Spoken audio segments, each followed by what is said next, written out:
No próprio caso Raposa Serra do Sol, a comunidade indígena não se encontrava na área quando da promulgação da Constituição de 1988, e, não obstante isso, teve seu direito à terra assegurado em face de terceiros.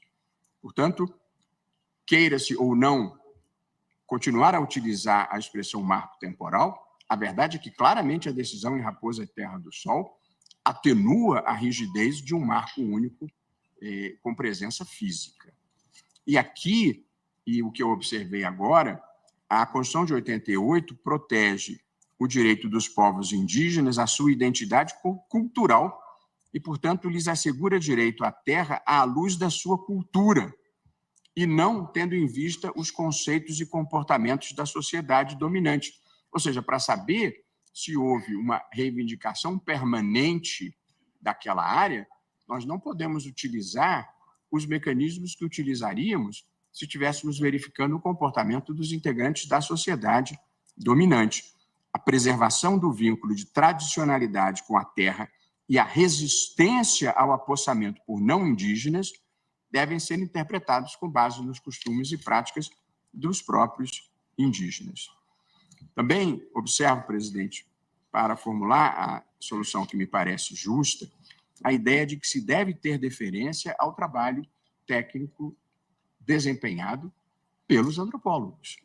Como se trata de compreender práticas e comportamentos à luz de outra cultura, o vínculo tradicional deve ser aferido a partir de estudo antropológico voltado a tal fim, em virtude da alta expertise de tal estudo e em atenção à limitada capacidade institucional do Poder Judiciário no tema.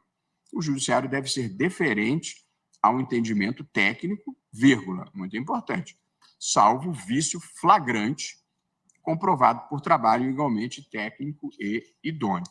De modo que o Judiciário não é a sede própria para verificar acerto ou desacerto de laudo antropológico. O que é importante é a seriedade dos profissionais que são escolhidos para desempenhar esse papel e a observância do procedimento próprio que é estabelecido em decreto que já foi declarado constitucional pelo Supremo, respeitado nesse ponto específico a divergência do ministro André Mendonça. E aqui nós chegamos a esse conceito de marco temporal que ou superamos ou requalificamos, mas eu acho que é preciso enfrentar essa questão. A Constituição de 88 é o marco temporal para aferir a ocupação tradicional, manifestada pela persistência do vínculo cultural e espiritual com a área, e não a ocupação física. É claro que a ocupação física é suficiente, mas não é só ela que vale. A ocupação tradicional pode se dar por outras vias.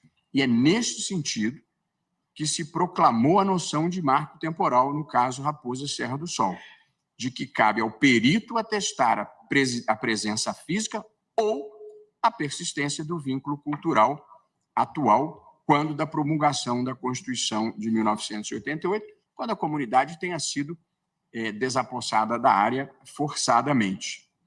Tanto assim é que a comunidade indígena, no caso de Raposa Serra do Sol, como disse, não estava na área e, mesmo assim, teve o seu direito preservado.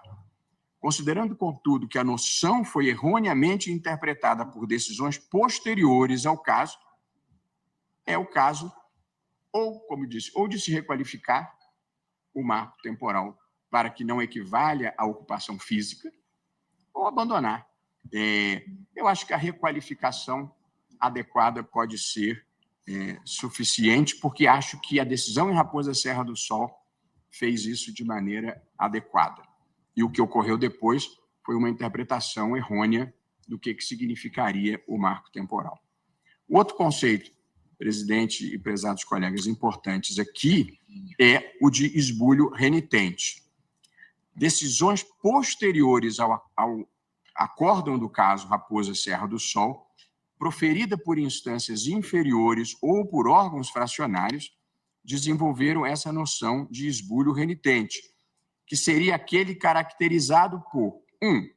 Retirada forçada de comunidades indígenas da sua área, cumulada com ajuizamento de ação possessória pela comunidade indígena para reaver a terra, ou 3, conflito fundiário caracterizado pela entrada litigiosa na área. Veja, o Conselho de Esbulho Renitente, como foi qualificado da forma que eu disse aqui, exigência de ações judiciais, de notificações judiciais, de providências perante a administração ou poder judiciário, são instrumentos da sociedade dominante. Não se pode pretender exigir que as comunidades indígenas se valham desses instrumentos necessariamente, porque, evidentemente, não corresponde à cultura tradicional desses povos. Portanto, essas decisões a que me referi sobre o esbulho renitente pretenderam condicionar o direito à terra das comunidades indígenas à propositura de medida judicial que não integra a sua cultura ou a conflito que poderia colocar em risco a sua vida. E tal entendimento não foi nem deve ser corroborado pelo plenário desse tribunal, porque esvazia o direito dos povos indígenas à terra, desrespeitando seu direito à identidade cultural e à vida. Por tal razão, eu também estou rejeitando a utilização da expressão esbulho renitente, pelo menos no sentido que se lhe vinha dando de atuação perante o poder judiciário com ações judiciais ou notificação judicial. Também me parece importante, para a solução da questão que estamos enfrentando, reconhecer, como está expresso na Constituição, que são nulos os títulos dominiais e atos possessórios de terceiros que tenham por objeto a ocupação, o domínio e ou a posse das terras indígenas, cujo direito é originário e pré-existente, ressalvado, diz a Constituição, o direito de terceiros à indenização pelas benfeitorias efetuadas de boa-fé.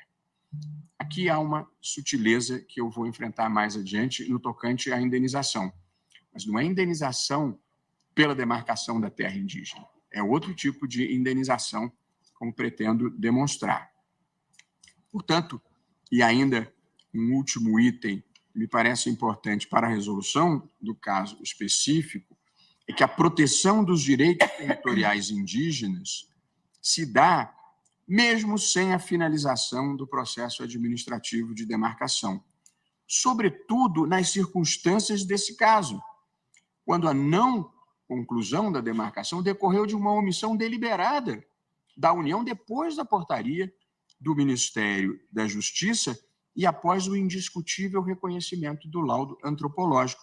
E aqui, presidente, vale lembrar que o artigo 67 da Constituição, do ato das disposições constitucionais transitórias, prevê expressamente: a União concluirá a demarcação das terras indígenas no prazo de 5 anos a partir da promulgação da Constituição.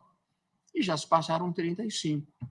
E com a portaria devidamente expedida, não houve a demarcação definitiva pela homologação, numa mora mais do que escancarada, caracterizada nesse caso.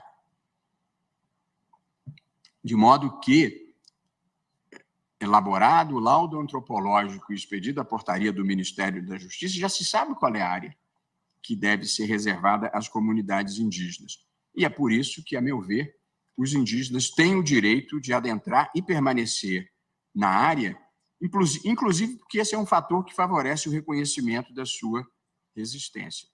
E, muito importante assinalar, e o ministro Zanin lembrou também, que é a decisão da Corte Interamericana de Direitos Humanos, o caso do povo indígena Chucuru e seus membros versus Brasil, também lembrado pelo ministro Fachin, em que se reconheceu a responsabilidade internacional do Brasil pela irrazoável demora na demarcação e pelo prejuízo sofrido por tal povo, conforme arrazoado da Clínica de Direitos Humanos da Universidade Federal de Pernambuco, que atuou como amicus curiae. E, por fim, presidente, porque esse foi um argumento invocado também pela Fundação Estadual Ambiental, me parece que há plena compatibilidade constitucional da dupla afetação da área para a proteção indígena e para a proteção ambiental de forma simultânea,